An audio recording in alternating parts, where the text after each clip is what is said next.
கால் பாதத்தின் நடுப்பகுதியில கடுமையான வலி வேதனையோட சிகிச்சைக்காக ஒரு கிளைண்ட் ட்ரீட்மெண்ட்டுக்கு வந்திருந்தாங்க. பல வருடமா வெளிநாட்டுல வேலை செஞ்சுட்டு இருக்காங்க. வெளிநாட்டுல அதிகமா புரோட்டீன் அதிகமா புரதச்சத்து உள்ள அதிக உணவுகள் தான் அதிகமா கிடைக்கும். சிக்கன், முட்டை இந்த மாதிரி அதிகமா சாப்பிடுவாங்க.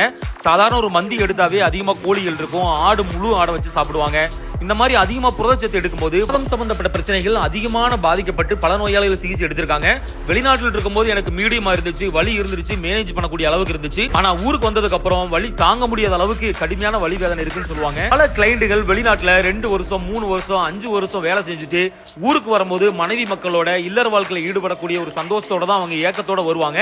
அப்படி வரும்போது இந்த மாதிரி கால் சார்ந்த பிரச்சனைகள் ஏற்படும் போது அவங்களால சுத்தமா அவங்களுக்கு அது ஈடு கொடுக்கவே முடியாது. சில கிளைண்ட் என்கிட்ட பர்சனலா டீடைலா பேசும்போது இல்லற வாழ்க்கையில ஈடுபடும் போது அவங்களுக்கு சீக்கிரமா எஜாகுலேட் ஆயிரும். கீழே படுத்திருக்கும் போதோ இல்ல பெட்ல படுத்திருக்கும் போது அவங்களுக்கு மனைவியோட உறவு வச்சுக்கும் போது காலை மடக்கி புஷ் பண்ணி தான் பண்ண வேண்டியது இருக்கும். சீக்கிரமா விந்து வெளியேறும் போது அவங்களுக்கு கடுமையான மன உளைச்சல் ஏற்படும். போலதான் இந்த கிளைண்ட் சிகிச்சைக்கு வந்த உடனே கையை வச்சு தொடவே விடல. அவங்க கடுமையான வலி வேதனை இருந்துச்சு. அதுக்கப்புறம் ட்ரீட்மெண்ட் ப்ரொசீஜர் ஸ்டார்ட் பண்ணும்போது அந்த கப்பலா ஹோல்ட் பண்ணும்போது வலி அவங்களால தாங்கவே முடியல. வலி ரொம்ப இருந்துச்சு. அப்படியே குழந்தைக்கு பாக்குற மாதிரி கொஞ்சம் கொஞ்சமா மேனேஜ் பண்ணி தான் ட்ரீட்மெண்ட் கொடுத்தோம். ஆனா சிகிச்சை முடிஞ்சு பெட்டை விட்டு இறங்கும் போது 100% அவங்களுக்கு வலியே இல்ல. கால் இப்ப ஃப்ரீயா இருக்கு. பிளட் சர்க்குலேஷன் ஆகி கால் முழுமையா நிவாரணம். ஒரு துளி கூட வலி இல்லைன்னு சொன்னாங்க. அதுவே மிகப்பெரிய பலன். ஹிஜாமா நோய் சார்ந்த